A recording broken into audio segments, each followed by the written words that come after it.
All right. Hey, everybody, and welcome to The Real with Rachel, where I'm Rachel Smith, your host, a local Maryland real estate agent with RE/MAX, and I am doing a show today by myself just to give some insight onto things that sellers wish they knew.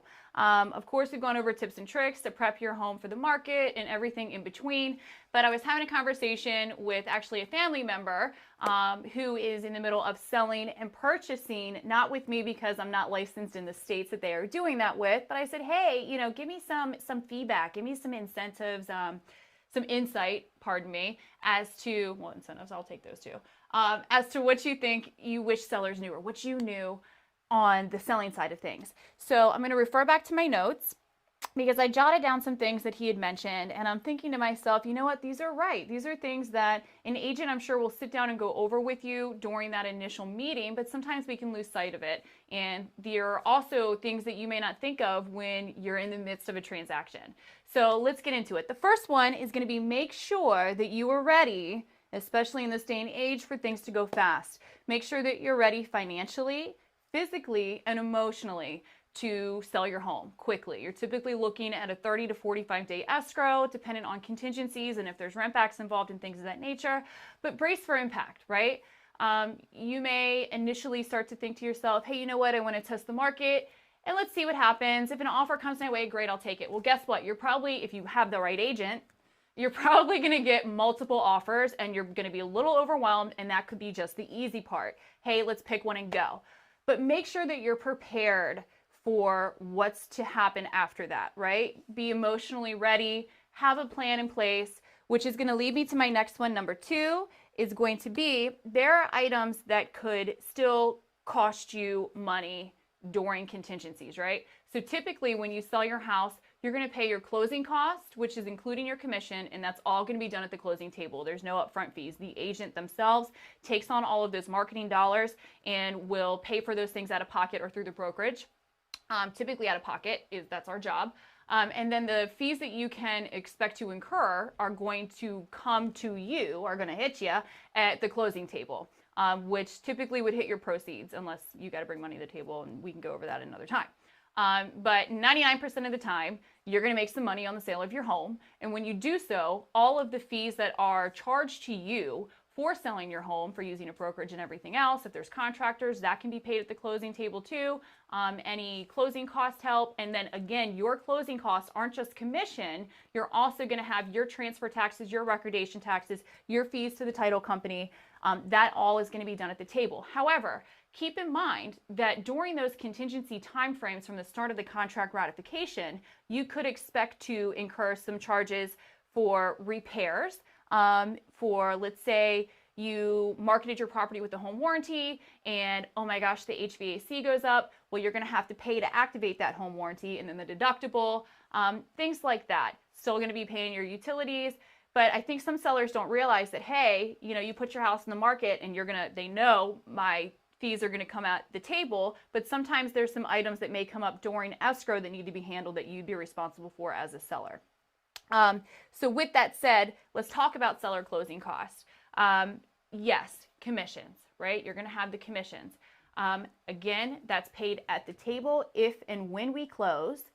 Then you will have your own set of costs as well. I typically say, hey, my buyer's closing cost is about 3% of the purchase price, whereas the sellers, I give a roundabout estimate of between 1 and 1.5%, just based on where you are and other factors. But the overall gamut is going to be 1 to 1.5% of the purchase price that you're under contract with. And again, that's going to be Maryland or whatever state you're selling in. They've got to have their hand in the pot that got you fees. So you're going to have your recordation, your transfer taxes, the recording of the deed, mortgage payoff, anything that the title company is going to charge you to conduct the settlement, and everything in between.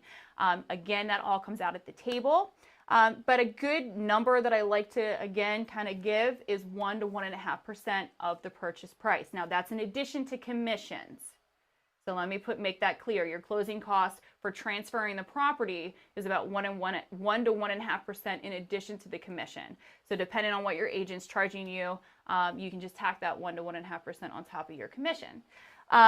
Now, the next thing, talking about money, that I kind of wanted to throw out there was, if you have been in your house for a long time, you've built up a lot of equity, and you are going to be having some hefty proceeds, I typically want to tell my clients, hey, look, you're going to have a huge lump sum hit your bank account at once. It's going to kind of feel like winning the lottery. You want to make sure that you're prepared for that, and that the next step you're taking, either you're buying a house or you're going to go rent somewhere, that you're making smart decisions and have a game plan as to how to deal with that. I just got to say it because I've seen it and a lot of people talk about it. Oh my gosh, I'm going to have $100K in my bank account like that.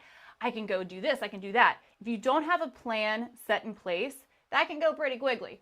So just make sure that whatever you're doing with your proceeds, you have a good game plan, you're gonna stick to it. And then the last thing is know where you're going. Some people say, hey, let's test the market, let's sell it, and I'll figure it out after. Well, you know, contracts are contracts and you're going to have to adhere to them. You can't say on day 28, hey, look, I need an extra 10 days. Sometimes you can negotiate extra time or have a rent back come into play, and I did another show on that.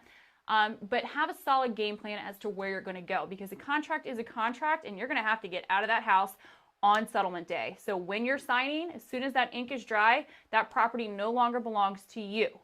So you got to go. And typically you got to be all out and broom swept clean per the contract on the walkthrough. So that's typically done day of settlement or the evening before. In fact, I got one tonight. I got to do. So we'll see, although that's a rent back, so there are probably gonna be boxes everywhere. But so plan to have a plan, right? In every aspect. Even if you're like, oh my gosh, this market is killer right now, let's test it and see what we can make on our property. I still would say, hey, look, you know, you're going to start accepting offers that become ratified contracts. Make sure you have a game plan set in place. Make sure you're going to know what you're going to do with your proceeds. Make sure that you're aware that there could be some costs incurred with repairs in your property prior to closing, or you can give a credit, and we can talk about that. And then have a good idea of what your closing costs are going to be, all inclusive. I think that's another situation that needs to be discussed up front when you start to talk about listing your property. Make sure you understand what's all involved with what's going to come out of your proceeds as far as closing costs go. Is it going to be the commissions, any credits that you might give to the buyer? Again, the title company's got to get paid for conducting the transaction and paying off your mortgage, and anything else that falls in between. If there's contractors that need to be paid, we see that a lot. So if there's repairs that are done during escrow from inspections and you're like, look, I don't want to pay out of pocket for this, just take it out of my proceeds at the table, well, the title company will cut a check out to that contractor. So just make sure you have a good game plan. And these are just some behind the scenes things that I've heard, not only just from this relative, but just throughout the years of experience in doing real estate. So I figured, hey, you know what, let me do today's show on it. So there you go, more information. And we're gonna probably take a break next week from our show, but when we come back, I think the studio might look a little different. I just put myself on the spot to actually get it done.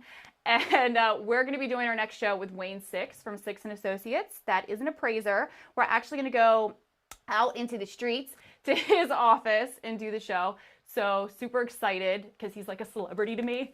So you're going to see me kind of melt.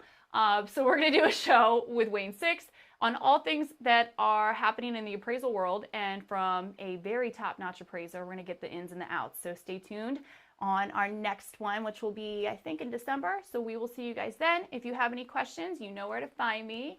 Thank you for watching, and we'll see you soon. Bye. Okay. Good job. I can edit that out pretty quick.